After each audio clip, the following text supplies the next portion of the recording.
दोस्तों, गुरु माता अरुंधति जी ने राजा दशरथ से क्या कहा था, सुनिए श्री राम कथा। भगवान शिव माता पार्वती को कथा सुना रहे हैं। रावण के अत्याचारों से पृथ्वी माता बहुत परेशान हो चुकी थी। पृथ्वी माता इन राक्षसों का भार सहते सहते बहुत परेशान हो गई। वह गौ माता का रूप धारण करके देवताओं के पास गई। इनके निवारण का कुछ उपाय ढूंढो, मैं परेशान हो चुकी हूँ। इन राक्षसों का भार अब मुझसे सहन नहीं हो सकता। सब देवता मिलकर ब्रह्मा जी के पास गए। ब्रह्मा जी ने कहा, इसका उपाय मेरे पास भी नहीं है। भगवान शिव माता पार्वती से कहते हैं कि मैं भी इन देवताओं के बीच में ही उपस्थित था। देवताओं में दो दल बन गए। क्या किया जाए? सबने मिलकर यह तय किया कि भगवान के पास चला जाए। प्रश्न यह था कि भगवान मिलेंगे कहाँ? कोई कहता है भगवान बैकुंठ में मिलेंगे, कोई कहता है कि नहीं नहीं भगवान क्षीर सागर में मिलेंगे। देवताओं के दो दल बन गए। किसी ने कहा बैकुंठ में क्यों मिलेंगे, तो कोई कहने लगा कि बैकुंठ उनका घर है इसलिए वहीं मिलेंगे। दूसरे कहने लगे नहीं नहीं, माता लक्ष्मी का जन्म समुद्र से हुआ है, क्षीर सागर भगवान की ससुराल है, उनके वहां मिलने की अधिक संभावना है। भगवान शिव ने उनसे कहा कि भगवान तो हर जगह उपस्थित रहते हैं, केवल प्रार्थना करने की आवश्यकता है। तब मेरे कहे अनुसार सब ने वहां भगवान की स्तुति की और भगवान नारायण प्रकट हो गए। सब ने अपनी अपनी विपदा भगवान जी को बताई। भगवान ने कहा, मैं इनका निवारण अवश्य करूंगा, मैं अवतार लूंगा और रावण को समाप्त करूंगा। देवताओं ने कहा, प्रभु केवल रावण को ही नहीं, उनके पुत्रों और संबंधी भी बहुत भयानक है। भगवान ने कहा, मैं सभी राक्षसों का नाश कर दूंगा, इस पृथ्वी को राक्षसों से विहीन कर दूंगा, तुम निश्चित रहो। इस तरह भगवान सभी देवताओं को आश्वासन देकर अंतर्ध्यान हो गए। सब देवता अपने अपने स्थान पर पहुंचकर भगवान के जन्म लेने की प्रतीक्षा करने लगे। इधर रावण के अत्याचार से देव मानव गंधर्व सब बहुत भयभीत रहते थे। उधर माता लक्ष्मी ने भगवान हरि से कहा कि आपने किसी को उनके घर मनुष्य रूप में अवतार लेने का वचन दिया है, क्या आप अपने इस वचन का पालन नहीं करोगे? भगवान कहने लगे, हाँ, अपने वचनों का मैं पालन करूंगा, किंतु शास्त्रों की परंपरा का निर्वाह भी तो मुझे करना है। राजा दशरथ जब तक अपने गुरु के पास संतान प्राप्ति के लिए नहीं जाएंगे तब तक मैं उनके यहाँ जन्म नहीं ले सकता। कारण यदि बिना गुरु की कृपा के मैं किसी को मिल जाता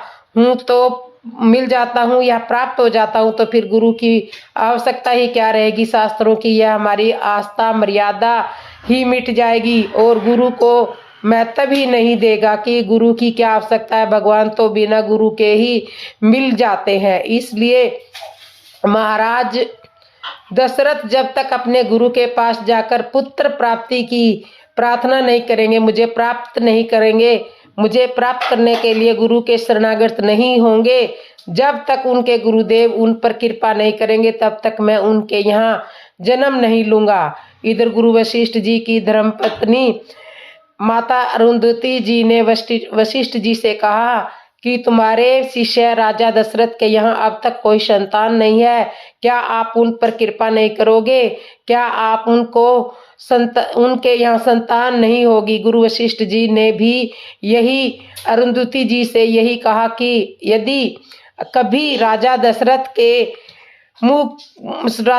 ने मुझसे पुत्र प्राप्ति के लिए, संतान प्राप्ति के लिए आग्रह ही नहीं किया, कभी यह विषय रखा ही नहीं कि मेरे यहाँ संतान नहीं है या मैं संतान नहीं होने से दुखी हूँ, जब तक राजा दशरथ के मन में पुत्र की लालसा पैदा नहीं होगी तब तक मैं उन्हें पुत्र प्राप्ति का यत्न नहीं बताऊंगा। माता अरुंधति जी ने कहा कि राजा के मन में पुत्र की लालसा प्रकट करना तो मेरा काम है, मैं यह काम साधारण काम मैं अवश्य करूंगी। गुरु जी ने कहा कि यदि ऐसा हुआ तो उनके यहाँ पुत्र मैं प्राप्त कर दूंगा और एक दिन माता अरुंधति जी महाराज दशरथ के राजमहल में गई। राजा ने गुरु माता को आदर सत्कार किया, कुशलता पूछी, आदर सत्कार किया, प्रणाम किया।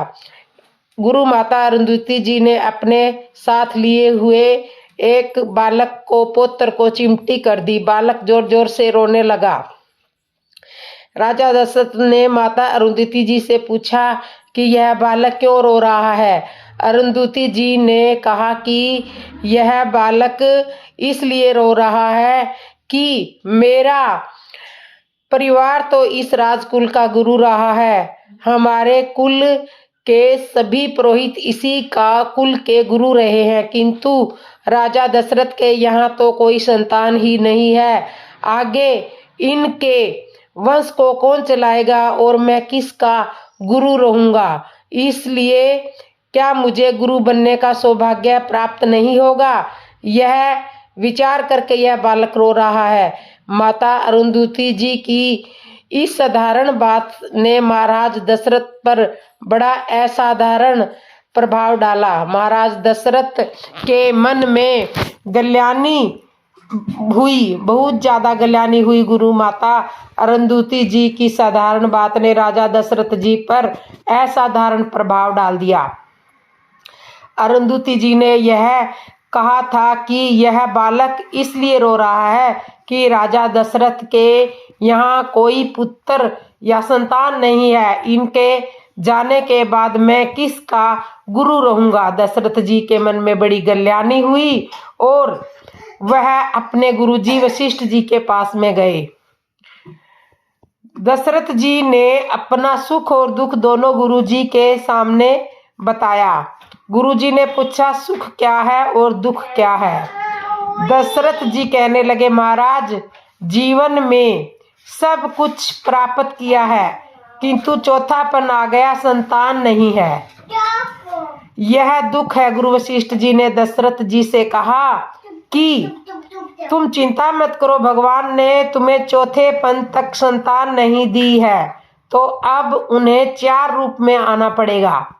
तुम्हारे यहाँ 4 पुत्रों का जन्म होगा।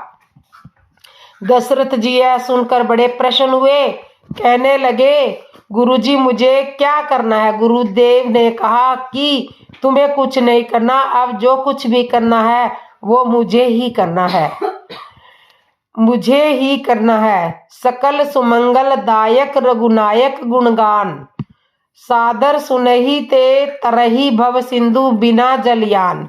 जय श्री राम। दोस्तों, कथा अच्छी लगी हो तो कमेंट में जय श्री राम जरूर लिखना और कथा को शेयर भी करना और चैनल को